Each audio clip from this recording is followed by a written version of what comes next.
चार भुजा में वसुंधरा राजे बोली, भाजपा मेरा परिवार। वसुंधरा राजे ने कहा, देव दर्शन का समय, यह वक्त राजनीति करने का नहीं।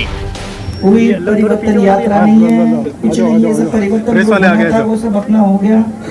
इतना ध्यान अपने को रखना है कि ये सब लोगों के बीच में जाना, बैठकें करना, सब लोगों के परिवारों से मिलना और देव दर्शन करना, ये इसके लिए आप और हम सब बाहर निकले हैं। वसुंधरा की यात्रा के क्या है मायने? क्या बीजेपी के भीतर ताकत दिखाने की कोशिश? वसुंधरा की यात्रा से कांग्रेस को मिला मौका। देव दर्शन या शक्ति प्रदर्शन? नमस्कार, बहुत स्वागत है आपका। प्राइम डिबेट देख रहे हैं आप, आपके साथ में जेपी शर्मा। राज्य की देवदर्शन यात्रा से भाजपा में अलग अलग पावर सेंटर्स की चर्चा उसी तरह से है जैसे सत्ताधारी पार्टी में। वसुंधरा राजे ने 2003 में परिवर्तन यात्रा निकाली थी और 2013 में स्वराज संकल्प यात्रा। दोनों ही यात्राओं ने पार्टी को सत्ता के द्वार तक पहुंचाया था। इस बार वसुंधरा राजे चुनाव हारने के बाद के पिछले 3 सालों में लगातार सक्रिय रही हैं। अपने जन्मदिन के मौके पर उन्होंने पूर्वी राजस्थान में भी देवदर्शन किया था और अब मेवाड़ में देवदर्शन यात्रा पर है, यानी इस साल उनका ये दूसरा सार्वजनिक कार्यक्रम है। कांग्रेस खुलकर कहती है और भाजपा में भी उनका विरोधी धड़ा दबी जबान से कहता है, ऑफ द रिकॉर्ड कहता है कि ये देव दर्शन से ज़्यादा अपनी दमखम दिखाने का उनका तरीका है। जो भी हो, हमने पहले भी इस मुद्दे पर बहस की थी कि 2023 के चुनाव पिछले कुछ अरसे के चुनाव से इस मायने में अलग हो सकते हैं कि दोनों ही प्रमुख प्रतिद्वंदी दल सामने वाली पार्टी से भी लड़ते दिखाई देंगे और अंदरूनी होड़ का भी नज़ारा होगा। आज प्राइम डिबेट में इन सवालों पर बहस होगी कि राज्य के देवदर्शन का शक्ति प्रदर्शन होने का आरोप कितना सही है। चेहरे का चुनाव दोनों दलों के लिए क्या चुनौती बनता दिखाई देगा 2023 में? और अंदर की लड़ाई बाहर की लड़ाई पर क्या भारी पड़ेगी?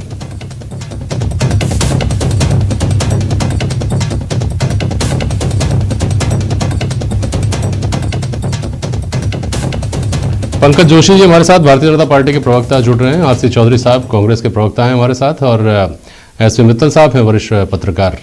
बहुत स्वागत है आप सभी का। पंकज जी, पहले आपके पास आ रहा हूँ। पूर्व मुख्यमंत्री कह रही हैं कि उनका ये राजनीतिक कार्यक्रम नहीं है, नितांत निजी कार्यक्रम है, देवदर्शन का कार्यक्रम है। लेकिन कांग्रेस के लोग भी और दूसरे तमाम लोग भी ऐसे हैं, ऐसे कहने वालों की कमी नहीं है कि वो अपनी शक्ति, अपनी दमखम दिखा रही हैं। ऐसे लोगों के लिए क्या जवाब है आपका, पंकज जोशी जी? देखिए जेपी शर्मा जी, मैं कह रहा हूं कि बाकी लोग तो जो कहेंगे उनका कहने का हक है, क्योंकि वो जो बोलेंगे बोलते रहे। लेकिन शक्ति प्रदर्शन यदि है तो आज उन्होंने कहा कि शक्ति प्रदर्शन किसका है? भाजपा का है ना। तो शक्ति प्रदर्शन यदि मानती है कांग्रेस तो ये मान के चले कि हमारे यहाँ शक्ति प्रदर्शन कितना है कि आज जो है कांग्रेस जो है इस चीज से जो है बौखलाई हुई है। क्योंकि आपने 2-3 प्रश्न जो किए हैं कि हाँ, भारतीय जनता पार्टी में देखिए चुनाव जो है वो किस पे लड़ा जाएगा? चेहरे पे लड़ा जाएगा, लेकिन कांग्रेस ही नहीं बता सकती किस चेहरे पे लड़ेगी। प्रियंका गांधी पे लड़ेगी, राहुल गांधी पे लड़ेगी, सोनिया गांधी पे लड़ेगी। लेकिन भारतीय जनता पार्टी नरेंद्र मोदी के चेहरे पे चुनाव लड़ेगी। भारतीय जनता पार्टी जो है जो उसका जो तय करेगा वो वहां पर आला कमान तय करेगा, यहाँ पार्लियामेंट्री बोर्ड तय करेगा कि मुख्यमंत्री कौन होगा। अभी खुद पूर्व मुख्यमंत्री जी ने कहा, वसुंधरा जी ने कहा कि भाजपा मेरा परिवार है। यदि भाजपा की ताकत को बढ़ाती हैं तो मुझे बताइए इसमें कांग्रेस को परेशानी होनी चाहिए? बिल्कुल होनी चाहिए, क्योंकि मुझे लगता है कि भाजपा की यदि ताकत बढ़ेगी तो उनका आधार खिसकेगा। तो इसकी जो चीजें हैं, जितनी वो चीजें लाएंगे उनको तो ये चीज लानी ही पड़ेगी। उसके बाद उनको चारा क्या है? क्योंकि हमारे यहाँ आपने देखा ना तो कभी केंद्रीय नेतृत्व ने कहा, ना कभी किसी व्यक्ति ने, आज यहाँ आपने जो बातें कही उसमें किसी भी व्यक्ति ने एक दूसरे के लिए नहीं कहा। लेकिन पहले आपने देखा हो नकारा, नालायक, निकम्मा, यहाँ तक कि एक दूसरे के जो लोग रहे वो चले गए। और उनकी जो जिस तरीके से छुट्टियां हुई उसके बाद आज कहां पर है, वो कहां चले गए? किसी को उन्होंने कहा कि नहीं इस पे ये नहीं होगा। आज बहुत सारे मीडिया जो है, आज जो आपके सोशल मीडिया आ रही है उसमें आ रहा है कि आपके लास्ट टाइम पे जो है आधा घंटे के अंदर बात होती रही, ये लगातार चलती रही कि आधा घंटे के अंदर बात होती रही। और कई लोगों ने तो इन चीजों को जो है देखा भी। और मैं कह रहा हूं फिर कई चीजें आएंगी कि आपके पास जो है आज खुद का जो शासन है, प्रदेश में शासन है, आज आपके पास एक गृह मंत्री लायक जो है आपका चेहरा नहीं है। केवल इतने हालात खराब होने के बावजूद भी, इतने स्थिति खराब होने के आए दिन बलात्कार हो रहे हैं, उसके बाद में जो है आज जो है आपके जिस मंत्रियों को बनाया उस मंत्री का आज जो है सबसे घिनौना चेहरा सामने आया कि आज उन्होंने कहा कि जो है एक सांसद के ऊपर क्या उन्होंने कहा कि ऐसी सड़कें जो है हेमामालिनी जी के लिए क्या वक्त कहा, कैटरीना जी के लिए क्या कहा, मतलब ऐसी शर्म की बातें होनी चाहिए कि जो है इन लोगों को की जानी चाहिए कि अभी मंत्री बने हुए 2 दिन हुए हैं और इस तरीके की जो है बदजुबानी आपके पास आने लग गई है, तो ये तो कम से कम भारतीय जनता पार्टी में नहीं है ना। ठीक है, आरसी चौधरी साहब देंगे आपकी बात का जवाब। लेकिन पंकज जी, लोग सवाल उठाने वाले ये सवाल उठाते हैं ना कि ये बहुत अच्छी बात है, भाजपा परिवार है, ऐसा उन्होंने कहा, और आप भी कह रहे हैं कि इससे पार्टी की शक्ति बढ़ती है, तो आप सबके लिए फ़ायदा ही है पार्टी में। लेकिन जब वो बाढ़ प्रभावितों का इलाकों का दौरा करती हैं, तब उनके दौरे को हवाई दौरे की बात आ जाती है। जब वो मेवाड़ की यात्रा करती हैं, तब कहती हैं उपचुनाव के वक्त भी उनको याद रखना चाहिए था मेवाड़ को, और पार्टी के ऐसे बड़े चेहरे ये बातें सब बोलते हैं, तो फिर दूसरों को बोलने का मौका तो मिलेगा ना पंकज जी। जेपी शर्मा जी मैं कह रहा हूँ, हवाई दौरे नहीं करनी है क्या मैडम? अभी किससे गई है? अभी मुझे बताइए किससे गई है? क्या भारतीय जनता पार्टी ने प्रोवाइड कराया उनको हवाई दौरा? पंकज जी, ये नहीं है, ये मुझे सफाई देने की या मुझसे सफाई लेने का मसला नहीं है। जनता के सामने ये सवाल ये है कि आपकी पार्टी के लोग जब इस तरह के बयान देते हैं, तब ये सवाल उभरते हैं। किसने बयान दिया? पार्टी में बयान किसने दिया? भाई यदि कोई अपनी यात्रा करने जाएगा, यदि पार्टी उनको प्रोवाइड करेगी तो हेलीकॉप्टर चल जाएंगे, और यदि उनकी ताकत होगी, उनके पास यदि इतने संसाधन है तो वो जो है हवाई यात्रा कर सकते हैं। देखिए दोनों चीजें, यदि कोई व्यक्ति, आज मुझे बताइए कि बहुत सारे लोग आप मेरे से पूछेंगे कि आप कौन सी गाड़ी से आते हैं, तो मैं कहूंगा मैं 7.5 लाख इमेज से आता हूँ, और बहुत सारे लोग 37 लाख की जो है फॉर्च्यूनर से आते हैं। तो आप ये कहेंगे कि नहीं आप जो है फॉर्च्यूनर से कब जाएंगे पंकज जी?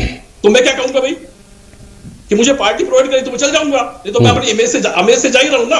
मुझे कौन सी दिक्कत है? हो सकता है इमेज भी नहीं होती तो मोटरसाइकिल से चल जाता मैं पार्टी कार्यालय तक। इसमें कौन सी ऐसी चीज है? मुझे समझ में नहीं आता, लोग ये कहते हैं इस चीज को। मुझे बताइए क्या इसमें कोई शर्म की बात है क्या? ठीक है पंकज जी, आपकी पार्टी को अभी समझ में नहीं आ रहा होगा अमेज फॉर्च्यूनर्स का आपने जो हवाला दिया, उदाहरण दिया, इसका फर्क। लेकिन ये बयान जो है चुनाव के वक्त 2023 तक, आजकल सोशल मीडिया का जमाना है, ये सारी चीजें निकलेंगी, बाहर आएंगी, उस सब के लिए आपको तैयार रहना चाहिए। मैं तो मुझे हम तैयार हैं। हाँ ठीक, शर्मा जी मुझे बताइए इसमें क्या गलती कही? ठीक है, वापस आता हूँ आपके पास। चौधरी साहब मुझे बताइए कहाँ। चौधरी साहब, पंकज जी कह रहे हैं कि हमारे ऊपर आप कीचड़ उछालने से पहले अपना घर तो देखिए। आपके यहाँ तो इतनी कोशिशों के बाद भी हमारी तो जो भी लड़ाई है वो अंदर खाने हैं, दबी हुई है, पर्दे के पीछे है, कम से कम खुलकर तो नहीं है। आपके यहाँ तो सीधे सीधे सारी चीज़ें चौड़े में आई हुई हैं। चौधरी साहब, सत्तारूढ़ दल के कांग्रेस पार्टी के नेता हैं और कार्यकर्ता हैं, और सत्तारूढ़ दल के सामने विपक्ष का दायित्व होता है कि वो जनता की आवाज़ को मुखर करे। लेकिन चाहे माननीय वसुंधरा राजे जी का वक्तव्य हो, चाहे भारतीय जनता पार्टी के वर्तमान जो प्रवक्ता बैठे हैं उनका वक्तव्य हो, दोनों के अल्फाजों के अंदर, लफ्जों के अंदर कहीं पे भी जनता नहीं है। ये करें शक्ति प्रदर्शन है, पंकज जी करें शक्ति प्रदर्शन है, और वसुंधरा जी करें मेरा राजनीतिक ये नहीं है। इसका मतलब ये शक्ति का प्रदर्शन किसके खिलाफ में है? भारतीय जनता पार्टी के अंदर जो मुख्यमंत्री का मखौटा लगा के जो 8 लोग घूम रहे हैं, उनके बीच में शक्ति का संदेश देना है। अगर वो उनकी राजनीतिक यात्रा होती तो हम ये मानते हैं कि हमारे खिलाफ में उनकी भीड़ है या कांग्रेस के खिलाफ में, लेकिन उनकी भीड़, उन्होंने कहा कि राजनीति चलती रहेगी, जो रिश्ते बने हैं उनको बनाए रखें। इसका मतलब कि मेरे से जो लोग जुड़े हुए हैं वो मेरे साथ में जुड़े रहे, राजनीति क्या होगी वो समय बताएगा। इसलिए मैं कह रहा हूं कि शक्ति का प्रदर्शन कीजिए, निश्चित रूप में जिसके साथ में शक्ति है और वो आ जाएगा। लेकिन जनता कहाँ है? हम बार बार ये कहते हैं कि भारतीय जनता पार्टी के अध्याय के अंदर जनता नाम का कोई स्थान नहीं है। अगर जनता का स्थान होता तो माननीय वसुंधरा राजे जी आज अपनों के प्रति जो संवेदना व्यक्त करने गई हैं, जैसा वो वक्तव्य दे रही हैं, इस राजस्थान के लोगों ने कोविड के अंदर बहुत से लोगों ने अपनी जान को गंवाया, अगर उनके लिए भी अगर ये संवेदना व्यक्त करते, उनके दर्द में भी खड़े होते, लेकिन वो अपनों के लिए हैं, राजस्थान की जनता के लिए नहीं। ये हमें एक थोड़ा दुख है क्योंकि हम राजनीतिक परिप्रेक्ष्य में रहते हैं, राजनीतिक दल के तौर पर रहते हैं, तो जनता कभी आपको आशीर्वाद देती है, कभी आपसे नाराज होती है, लेकिन जनता सदैव लोकतंत्र के अंदर माए बाप होती है। इसलिए जनता का स्थान नहीं है, ये हमारे लिए दुर्भाग्यपूर्ण है। दूसरा, इन्होंने पंकज जी ने कहा कि हमारे पास में मोदी जी का चेहरा है, तो राजस्थान में भी बता दीजिए, राजस्थान में तो मोदी जी मुख्यमंत्री होंगे नहीं, तो राजस्थान में चेहरे की चर्चा करने वाले राजस्थान में चेहरा क्यों छुपाते हैं?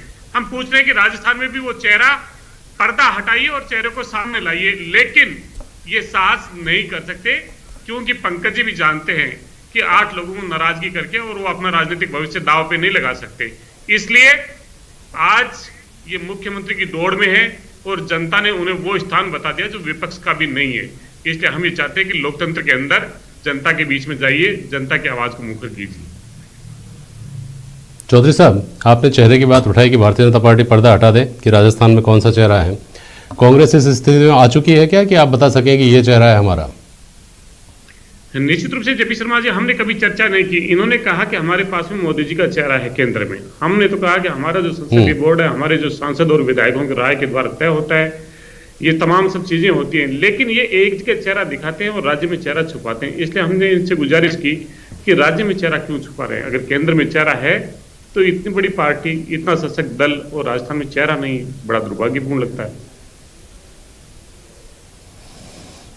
ठीक है। मित्तल साहब आपको आवाज सुनाई दे रही है ना मेरी? जी हाँ।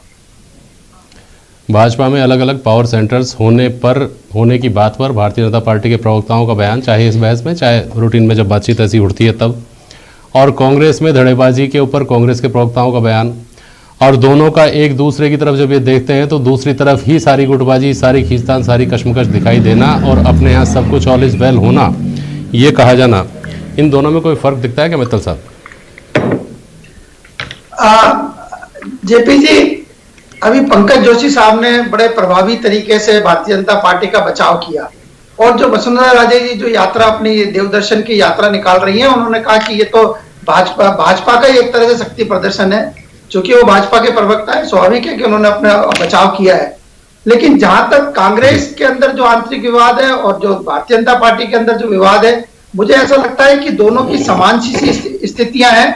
और भले ही आज इसको ये कहा जा रहा हो कि ये भारतीय जनता पार्टी का शक्ति प्रदर्शन है, मैं पंकज जोशी जी क्योंकि समझदार है, प्रवक्ता है, मैं उनको बताना चाहता हूं कि वसुंधरा राजे जी की जो देवदर्शन की यात्रा है, ये संगठनात्मक दृष्टि से कोई वो अधिकृत नहीं है, और ना ही इसको लेकर पार्टी ने कोई दिशा निर्देश जारी किया है। ये कहते हैं कि भारतीय जनता पार्टी का अनुशासित पार्टी है। स्वाभाविक है कि जब राष्ट्रीय उपाध्यक्ष वसुंधरा राजे पूर्व मुख्यमंत्री नहीं है, बल्कि भारतीय जनता पार्टी के राष्ट्रीय उपाध्यक्ष है, तो यदि वो यदि कहीं जाती हैं, उनका 4 दिन का दौरा लगातार होता है, तो उसका प्रोग्राम बाकायदा जारी होता है। लेकिन इसका पार्टी की ओर से कोई प्रोग्राम जारी नहीं हुआ। मैं यहाँ बताना चाहता हूं कि पिछले दिनों जब केंद्रीय मंत्री भूपेंद्र यादव जी की जन आशीर्वाद यात्रा निकली थी, तो उसका बाकायदा प्रोग्राम जारी हुआ था, और उसमें बाकायदा वसुंधरा राजे जी का भी दायित्व उसमें शामिल किया गया था कि ये भी इस यात्रा में सहयोग करेंगी। लेकिन हमने पूरी यात्रा के दौरान देखा वसुंधरा राजे जी वहां कहीं नजर नहीं आई। लेकिन आज जब वो ये यात्रा कर रही हैं, तो स्वाभाविक है कि क्या नाम से कांग्रेस को, जो तिवारी साहब है, उनको हमला करने का मौका मिला है। और ये जायज भी है कि जिस तरीके से भारतीय जनता पार्टी की आंतरिक परिस्थितियां अभी सामने आ रही हैं, उसमें कांग्रेस उन पर हमला करेगी।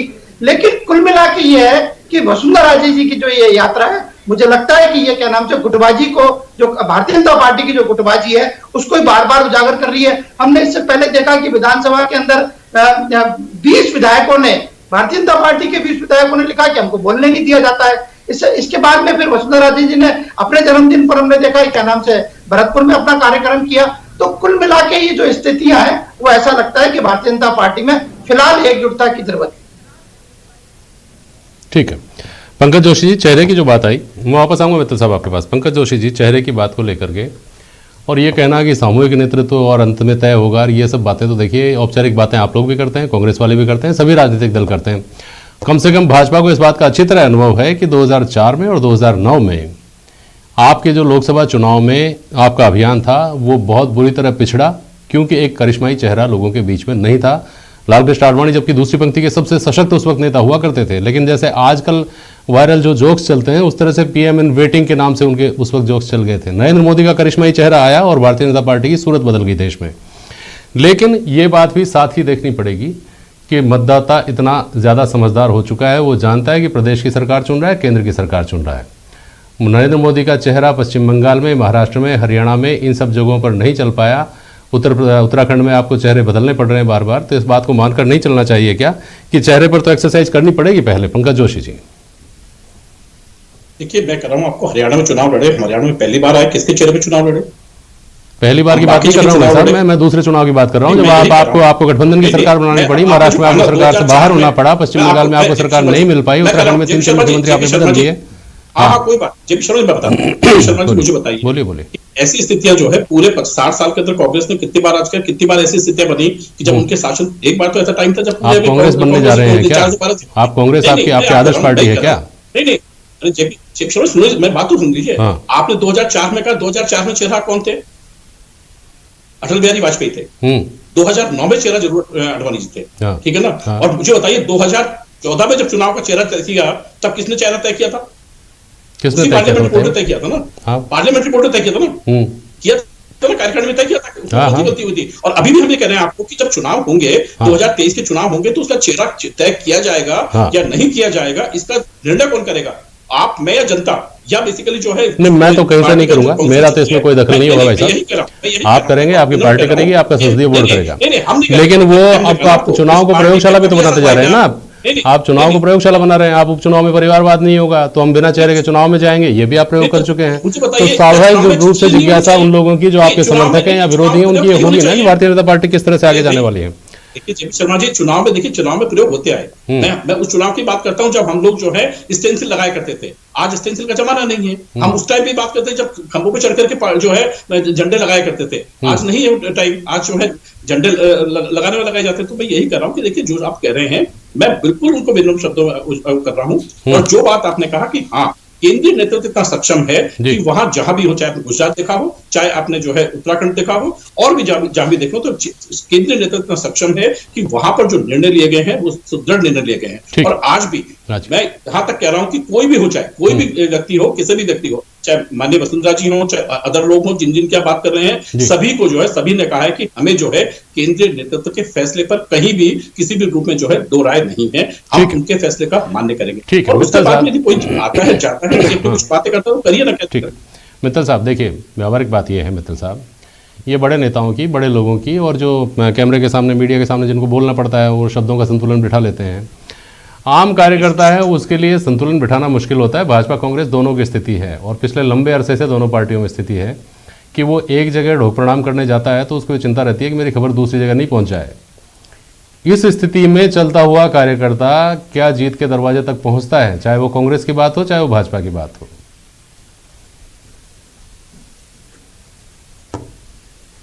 ये वसुंधरा राजे जी की जो देवदर्शन यात्रा है, इसको लेके भी जो भारतीय जनता पार्टी के कार्यकर्ता है बहुत असमंजस की स्थिति में है कि उनको जाना है नहीं जाना है। मैं आपको अजमेर का उदाहरण देना चाहता हूं कि अजमेर के अंदर भी 26 तारीख को वसुंधरा राजे अजमेर आएंगी और उनका ख्वाजा साहब की दरगाह में जियारत करने का प्रोग्राम है। और पुष्कर तीर्थ के अंदर वो अपना जो उनका पुश्तैनी ग्वालियर घाट है और बंबाजी का जो मंदिर है, उन समय उनके दर्शन वगैरह करेंगी। तो उससे पहले